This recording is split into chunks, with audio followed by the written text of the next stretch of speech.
कलयुग की मंथरा। उस दिन मानसी कैंटीन में एक महिला को देखकर चौंक गई। चेहरा बहुत ज्यादा पहचाना लग रहा था।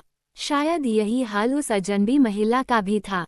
अचानक से मानसी को याद आया और वो उसके पास जाकर बोली, हाय, क्या आपका नाम शीतल है? वो महिला उसे देखते हुए बोली, और तुम मानसी ना? वे दोनों बचपन की सहपाठिन थी।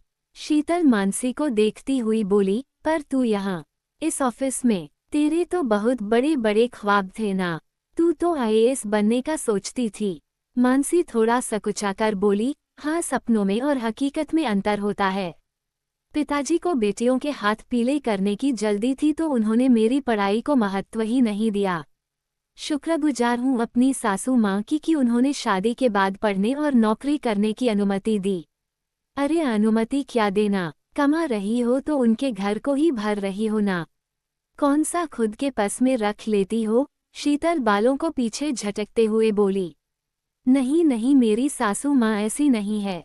वह मेरी कमाई का एक पैसा भी नहीं लेती है।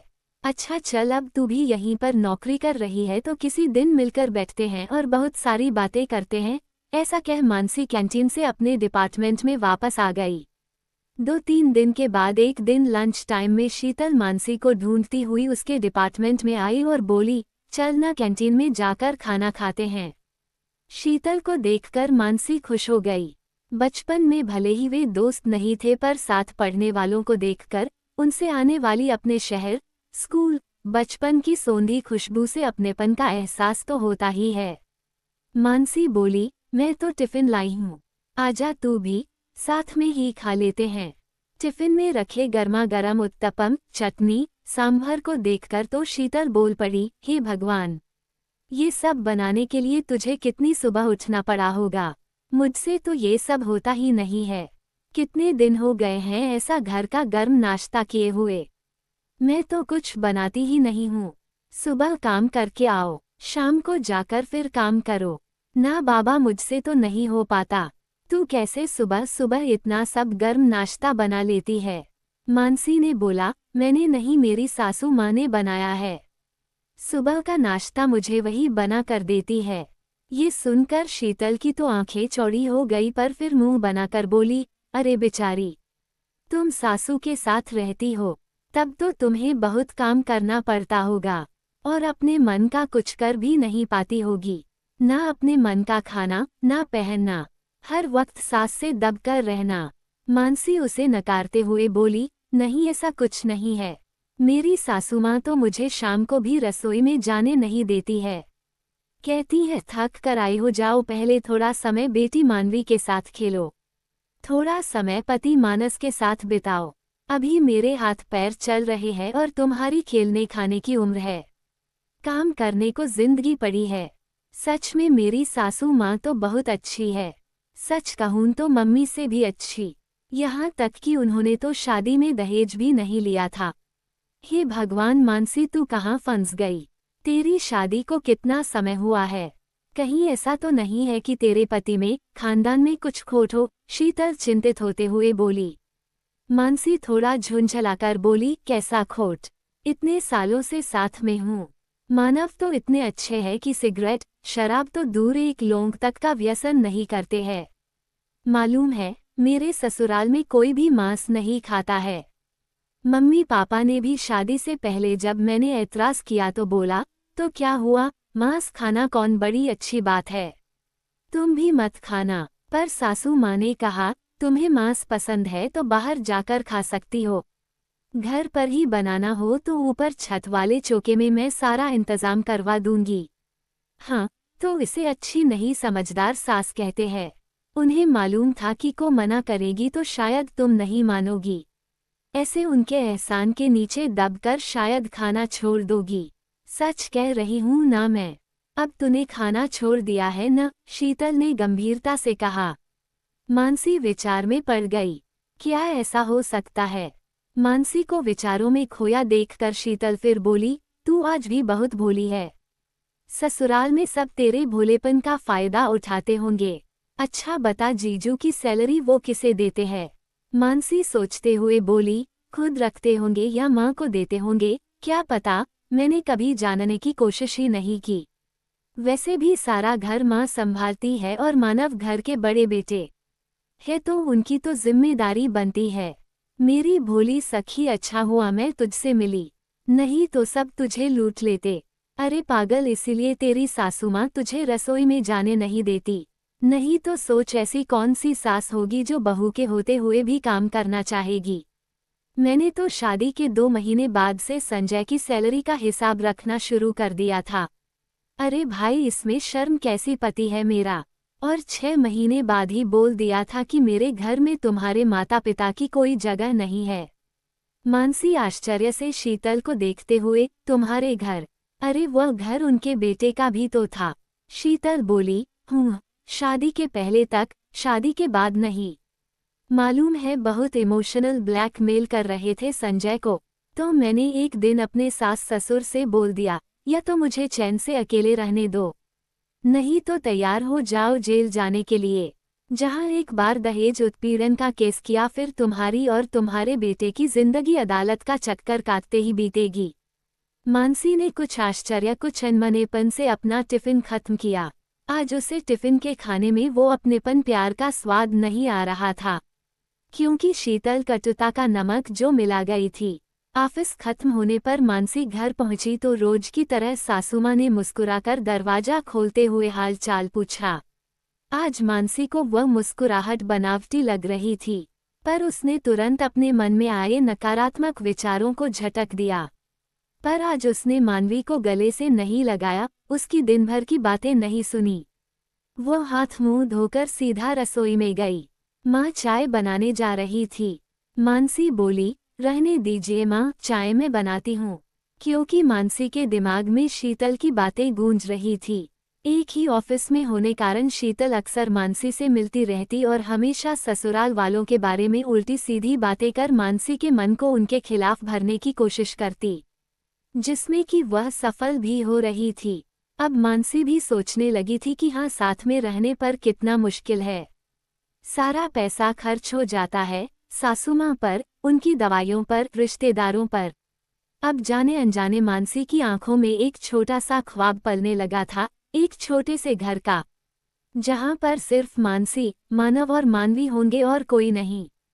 पर प्रकृति को उसका ये सपना मंजूर नहीं था, इसलिए आंखों में घर के सपने के साथ साथ उसकी कोख में भी एक सपना पलने लगा था। शीतल की बातों के प्रभाव में आकर मानसी अब बहुत अलग व्यवहार करने लगी थी। वो कई बार दबी जुबान से अलग रहने की बात भी मानव से कर चुकी थी। मानव उसे प्यार से समझता, पर उसे सबका प्यार दिखावा लगता। सब उसके व्यवहार का परिवर्तन महसूस कर रहे थे, पर सबको लगता कि यह चिड़चिड़ापन उसकी गर्भावस्था के कारण है। एक दिन मानव की माँ मानव से बोली, देख उसका ऑफिस है, उसे छुट्टी नहीं मिल सकती, नहीं तो मैं उसे मन बदलने के लिए मायके भेज देती। मानव बोला, हाँ माँ, आप ठीक कह रही हो, वो बहुत चिड़चिड़ी हो गई है, मैं उसके ऑफिस में बात करूँ क्या? नहीं बेटा, ये निर्णय उसको ही लेने दो। अगर वह अभी छुट्टी ले लेगी तो बाद में। ऐसा करते हैं, उसके मम्मी पापा या बहन को कुछ दिनों के लिए यहाँ बुला लेते हैं, शायद उसे अच्छा लगे। हाँ माँ, ये भी ठीक रहेगा, मैं अभी मम्मी जी बात करता हूँ। कुछ दिन बाद मानसी के मम्मी पापा तो नहीं आ पाए, पर छोटी बहन तापसी आ गई।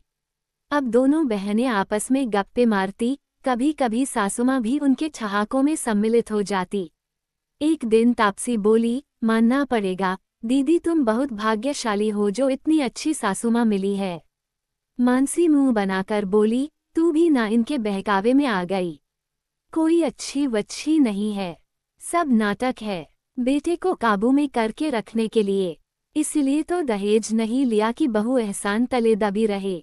इतना कहकर मानसी तो वहाँ से हट गई, पर तापसी सोचने लगी, इतने सालों से सासुमाँ की, ससुराल की, जीजू की इतनी तारीफें करने वाली मेरी दीदी को यह क्या हो गया? ये सारी बातें जो उसने कही वो उसकी नहीं लगती है। तापसी ने मन में कुछ सोचा। वह छोटी जरूर थी पर समझदार चालाक थी। उसने सोचा अभी अगर वह मानसी को कुछ समझाने गई तो मानसी उसे भी अपना दुश्मन समझ बैठेगी।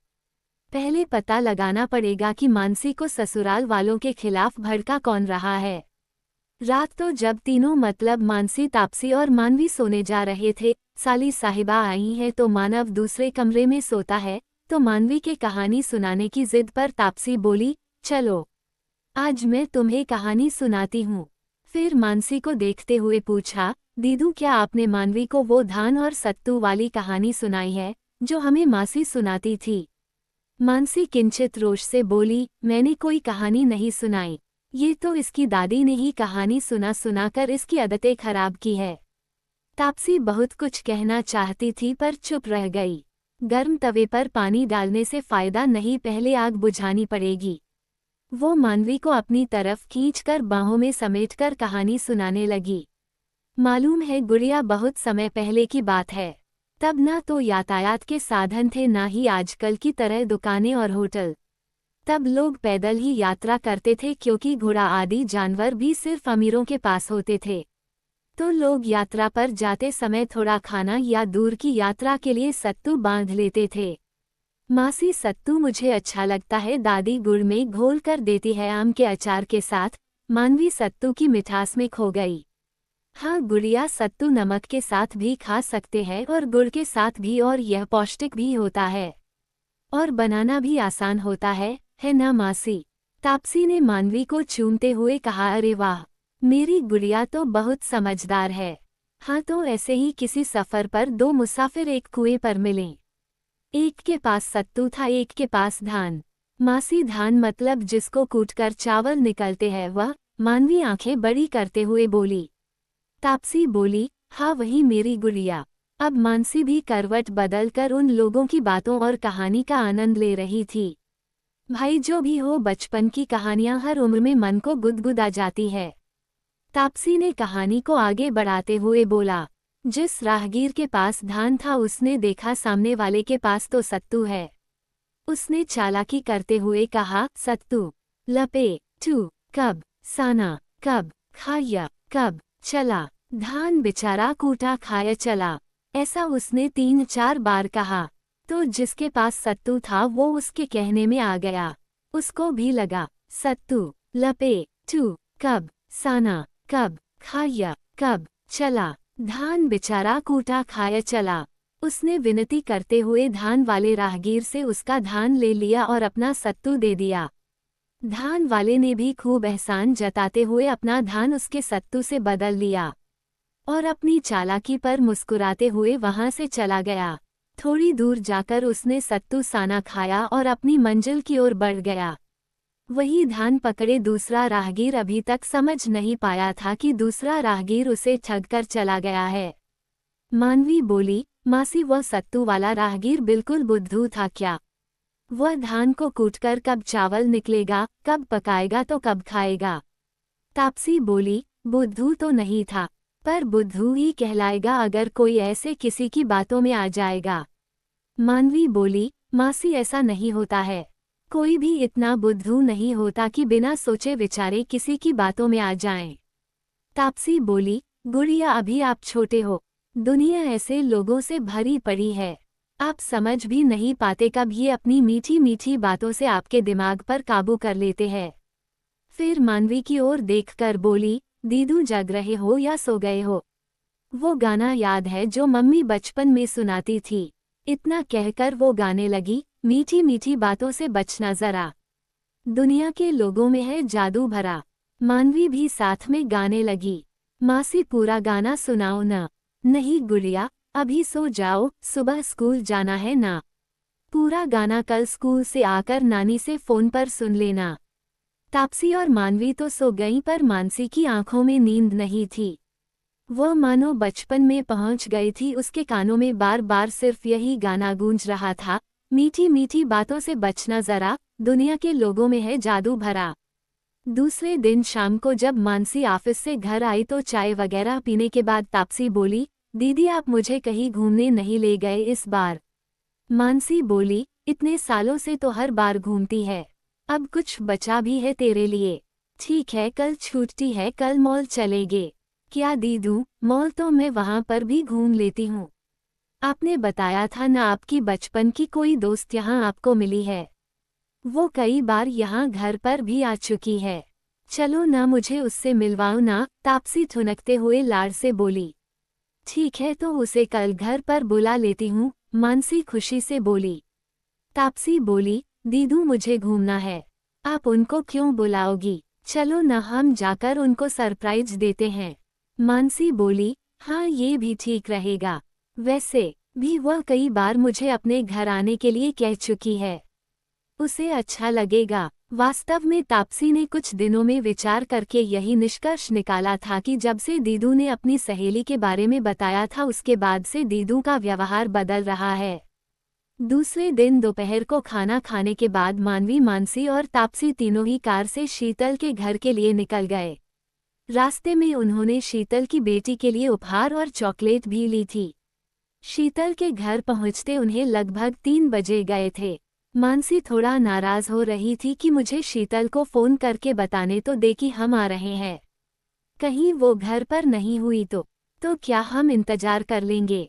पर सोचो उनको आपका सरप्राइज कितना अच्छा लगेगा। इस बात पर मानसी मुस्कुरा दी। शीतल के फ्लैट के बाहर पहुंचकर जब उन्होंने घंटी बजाई तो अंदर से आवाज आई, श्वेता दरवाजे पर देख कौन है। मम्मा मैं टीवी देख रही हूँ, आप खुद देख लो ना। मानसी का मन किया कि वो मानवी के कान ढक दे। बड़बड़ करती हुई शीतल की आवाज बाहर तक आ रही थी। दरवाजा खोलते हुए भी वह कुछ बोलने जा रही थी पर मानसी को देखकर जबरन मुस्कुराते हुए बोली, अरे तुम फोन कर दिया होता तो मैं आ जाती। ऐसी हालत में तुम क्यों परेशान हुई? उसकी बातों से खुश होकर मानसी बोली, तू मेरा कितना ख्याल रखती है। पर ये तापसी मेरी छोटी बहन आई हुई है ना, ये तुमसे मिलना चाहती थी, तो बस तुम्हें सरप्राइज करने के लिए फोन नहीं किया। तापसी बोली, शीतल दी, डॉक्टर ने दीदी को घूमने फिरने को बोला है। वैसे क्या आप हमें अंदर नहीं बुलाएगी? शीतल अचकचाकर एक और हटते हुए बोली, आओ ना, अंदर आओ ना। फिर अपने अव्यवस्थित घर पर नजर डालते हुए बोली, क्या करूं, कामकाजी हूं न तो घर को समय ही नहीं दे पाती। रविवार का एक दिन मिलता है पति और बेटी के साथ बिताने के लिए, उनमें भी घर की साफ सफाई करो तो यह नाराज होते हैं कि तुम्हारे पास तो मेरे लिए समय ही नहीं है। पर मम्मा पापा तो सुबह गुस्सा में कह रहे थे कि ना जाने कैसी सुअर से पाला पड़ा है, मुझे इस गटर में नहीं रहना। चुप कर, पता नहीं क्या बेकार की टीवी की बातें सुनकर बोलती रहती है। चल आंटी को हेलो बोल और अपने कमरे में जा। सुन, मानवी को भी ले जा, इसके साथ खेल। मानसी बोली, अरे तो कोई बात नहीं, हम तुझसे मिलने आए हैं, तेरे घर से नहीं। तब से मानवी ने आगे बढ़कर शीतल के पैर छू लिए। शीतल फिर नाक सिकोड़ती हुई बोली, हमारी श्वेता तो इंग्लिश मीडियम से पढ़ी है, उसे ये सब मैंने नहीं सिखाया। Shweta say hello to aunty, Shweta aunty को हेलो बोलो। पर श्वेता टस से मज ना हुई। आखिर मानसी बोली, हेलो श्वेता, मैं तुम्हारी मम्मा की दोस्त हूँ। ये देखो तुम्हारे लिए गिफ्ट उपहार लाई हूँ। एकदम से बंदर की तरह उछलते हुए मानसी के हाथों से उपहार खींचकर वह अंदर भाग गई। शीतल चिल्लाती रह गई, say thank you to aunty, aunty को धन्यवाद बोलो। Take this girl with you, show her your toys, इस लड़की को अपने साथ ले जाओ, अपने खिलौने दिखाओ। No I don't want to share, नहीं मुझे साझा नहीं करने। शीतल बहुत घमंड से बोली, अकेली है ना, बहुत लाड़ प्यार से पाला है, इसलिए किसी की बात सुनती ही नहीं। थोड़ी देर वहां बैठने के बाद ना जाने क्यों मानसी का मन उचटने लगा। वह शीतल से बहाना बनाकर कि उन्हें डॉक्टर के पास भी जाना है रेगुलर चेकअप के लिए, वो वहां से बगैर कुछ चाय काफी पानी के उठ गई। शीतल ने रोकने की कोशिश भी नहीं की। कार तापसी ने एक पार्क के आगे रोक दी। मानसी ने कुछ भी सवाल नहीं पूछा, वह अपने भीतर के सवालों से जूझ रही थी। मानवी तो पार्क में आकर खुश हो गई। तापसी ने ठंडे पानी की एक बोतल और 3 आइसक्रीम ली। वह दोनों वही पड़ी बेंच पर बैठकर खाने लगी। मानवी खाकर झूला झूलने चली गई। मानसी ने दूर क्षितिज को देखते हुए बोला, तू जानबूझकर मुझे शीतल के घर ले गई थी ना? तापसी आइसक्रीम खाते हुए हैरानी से उसे देखती हुई बोली, हाँ तो मैं ही तो आपको आने के लिए बोली थी। क्या हुआ, क्या आपको उनके घर आना अच्छा नहीं लगा? नहीं, मानसी सिर हिलाते हुए बोली। शीतल ने मुझे जो तस्वीर दिखाई थी अकेले घर की, मौज मस्ती की, वो तस्वीर इस घर से बिल्कुल अलग है। दीदू, यह आपकी दोस्त नहीं, कलयुग की मंत्रा है। ये ना इतनी महीन काटते हैं कि सामने वाला संभल भी नहीं पाता। अभी कैसे वह रोना रो रही थी अकेले रहने का और सारा काम खुद ना कर पाने का। और कैसे आपको सिखाना शुरू कर दिया था कि संयुक्त परिवार में कितनी मुश्किलें हैं। हाँ तापसी, मैं उसके बहकावे में आ गई थी। यह मेरा घर जहाँ मेरी सासू माँ ने मुझे राजकुमारी का दर्जा दिया। तेरे जीजू जिन्होंने मुझे रानी बनाकर रखा। यह मेरा खुशियों से भरा हंसता खेलता साम्राज्य जिसको मैं उसके बहकावे में आकर अपने हाथों से आग लगाने जा रही थी। मानसी रोते हुए बोली, छोटी, क्या मिल जाता उस शीतल को मेरा साम्राज्य नष्ट करके। मंथरा को तो फिर भी लालच था कि वो राजमाता की नौकरानी कहलाएगी, पर शीतल उसे किस बात का लालच था। मैंने तो कभी उसका बुरा नहीं चाहा। भगवान का शुक्र है कि तू आ गई और तूने मुझे उसके चंगुल से निकाल लिया। दीदू, मैंने कुछ नहीं किया। आपको खुद से इस बात का एहसास हुआ। और अब वचन दो, अब किसी की मीठी बनावटी बातों में नहीं आओगी। थोड़ी देर बाद मानसी अपनी सासूमां के गले से लगकर रो रही थी। उसने सारी बातें अपनी सासूमां को बता दी थी। मानसी ने मानव से भी अपने व्यवहार के लिए क्षमा मांगी। वह रोते हुए उन दोनों से बोली, अब आप दोनों मुझसे उतना प्यार नहीं करोगे ना। सासूमां उसे गले लगाते हुए बोली, तू हमेशा मेरी बेटी थी और रहेगी। मानव बोला, और मैं? तुम दोनों मेरे कलेजे का टुकड़ा हो। और मैं दादी, तुम तीनों मेरे कलेजे का टुकड़ा हो। और मैं? तापसी ने पूछा। तू तो परी है जिसने एक दुष्ट चुड़ैल के हाथों से मेरी खुशियों का साम्राज्य उजड़ने से बचा लिया। आपके आसपास भी यह मंथराएं होंगी। आप भी अपने खुशियों के साम्राज्य की पहरेदारी ध्यान से करना और गुनगुनाते रहिएगा, मीठी मीठी बातों से बचना जरा।